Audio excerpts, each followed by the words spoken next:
partenaire. Oui. Alors, vous pouvez prendre de la place. Venez ici. Sophie Mulkers de la communauté française m'a proposé de rentrer à un dossier de résidence d'artiste parce qu'elle connaissait mon travail et qu'elle se disait que c'était intéressant que j'aille aussi dans les écoles. Et du coup, j'ai proposé au directeur de l'école de l'Esternie de faire une création chorégraphique et sonore en lien avec la nature. Et du coup, on en a parlé avec les professeurs qui étaient très intéressés parce que comme elles sont dans une école de village, elles sont tout près des bois et tout ça, donc elles trouvaient ça chouette qu'il y ait le côté nature avec. Et voilà, donc c'est une première expérience parce que j'avais jamais travaillé avec Doudou Prudence, et donc qui est l'autre artiste musicien.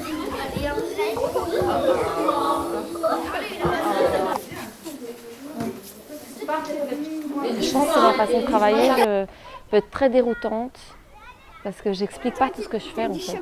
Voilà, j'ai pas envie de ça, du coup je viens et c'est une rencontre. Donc j'ai une idée à la base et j'ai tout mis par écrit.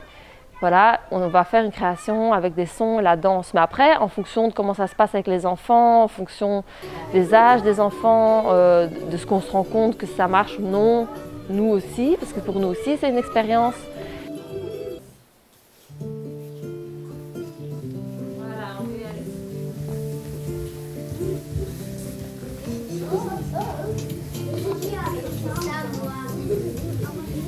C'est deux mondes différents qui se rencontrent, le milieu d'artistes qui est beaucoup moins cadrant, les enseignants qui sont très cadrans, et donc c'est intéressant de voir les enfants dans un autre cadre avec d'autres personnes, mais parfois nous on est un petit peu déroutés, on va dire, parce que leur attente à eux n'est pas la même que la nôtre.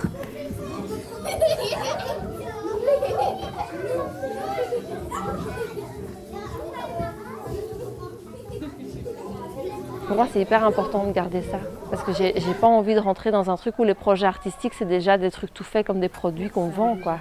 J'ai envie que ça puisse être un truc vivant, qu'on expérimente ensemble et qu'on crée ensemble. Et donc, il y a des moments où on se perd. Je pense que tout artiste qui se lance dans une création, il a des moments où il voit sa pièce, même en sculpture, en peinture, en danse, il ne sait plus. Mais ça fait partie du travail. Il faut avoir confiance en ça aussi, se dire, ben, on ne sait pas maintenant, mais on va trouver un chemin. Et ça va. Pas un problème ça. Et ça, je trouve que c'est important que ça puisse exister dans les écoles aussi. Pas un truc où ça roule tout le temps, où c'est facile tout le temps. Je pense pas que c'est ça le monde artistique. Tu peux faire ce que tu veux, hein, Isaac. Tu peux faire autre chose, hein, Isaac. On n'est pas sur le même langage. Donc il faut des fois se parler, discuter pour voir ce que l'un attend de l'autre et s'ajuster. C'est pas toujours facile. Mais les enfants, eux, ils rentrent dans le projet sans souci.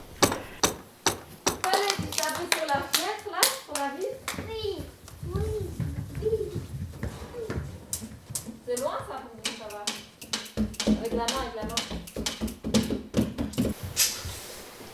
Nous, ce qui est agréable, surtout, c'est d'être spectateur des enfants. Donc, comme on n'est pas le moteur, on a le temps d'observer les élèves dans un cas différent et on les voit sous un autre aspect que ce qu'on les voit en classe. C'est fort enrichissant par contre ça. Ça c'est pas mal, là je vois deux presque lignes. Est-ce que c'est possible que les deux lignes se mettent ensemble pour en faire une seule grande? Allez, Simon, tu donnes la main et la main.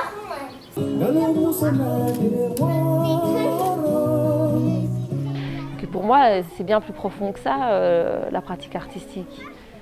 C'est un travail aussi de l'être entier. Il y a toute une recherche intérieure aussi. C'est pas juste quelque chose qu'on reproduit, quoi. On se mélange, on oublie tout, on change de place. Mais la maternelle, c'est que ça. C'est à travers le jeu, l'art et tout ça, apprendre quoi, et la créativité. C'est vrai que cette facette-là de l'enseignement est beaucoup moins abordée en primaire. Elle est plus vite perdue. Parce que, entre guillemets, je pense que c'est pas utile ou moins important. Et maintenant, je dis, avec on revient quand même aux différents aspects de la personnalité, les différentes intelligences, les 8 formes d'intelligence. Il y a l'intelligence artistique, de la peinture, de l'oreille musicale. Et c'est ça qui m'a permis, par contre, ce qu'on vient de faire, d'observer les enfants justement au niveau rythme, au niveau mouvement.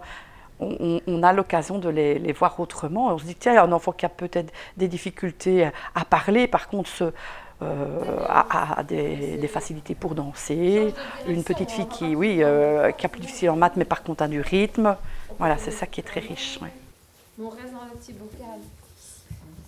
Il faut dire qu'on a de la chance dans notre commune quand même d'avoir un centre culturel qui est super, qui nous propose des activités géniales, souvent au niveau théâtre et chant musical. Pour ça, à ce niveau-là, nous on a à peu près trois activités par an, ce qui n'est pas le cas dans toutes les communes, d'avoir en général un concert et 2 spectacles qui sont vraiment bien adaptés aux enfants et c'est une porte ouverte voilà, au monde de la culture.